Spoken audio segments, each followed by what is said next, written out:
Hello అండి. పువ్వులు చాలా బాగున్నాయనుకుంటున్నారా? ఈ పువ్వులు తయారు చేయడానికి మా మా అమ్మాయి, నేను ఒక రోజంతా కష్టపడ్డామనమాట.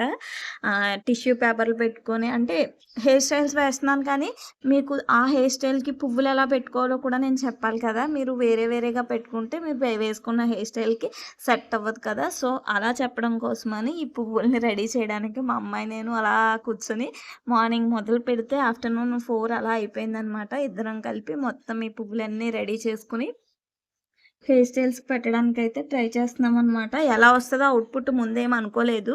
రెడీ చేసేసాము. కానీ అంతా అయిపోయాక భలే వచ్చిందండి నిజంగా చాలా బావుంది. నాకైతే అంత కష్టపడినందుకు అది వర్త్ అనిపించిందనమాట. సో, ఇలాంటివి చేయడం నాకిష్టం. మామూలుగా నేను, మా అమ్మాయి చేసుకుంటా ఉంటాము. ఈరోజు ఇది పనికొచ్చింది. సో, ఇక్కడ నుంచి పువ్వులెలా పెట్టుకోవాలో కూడా మీరు నా వీడియోలో చూస్తారు. ఆహ్, రెడీ చేసినయన్నీ నేనిక్కడ మాల కట్టేస్తున్నాననమాట. మా అమ్మాయి చాలా హెల్ప్ చేసింది. చూడండి, హెయిర్ స్టైల్స్‌కి పువ్వులు పెట్టేసి నేనెంత బాగా రెడీ చేశానో. సో, ఈ అవుట్‌పుట్ కోసమే నేను అంత కష్టపడి వాటినైతే రెడీ చేశాననమాట. ఇది ఈరోజు వీడియో మీకు నచ్చిందా? Thank you for watching.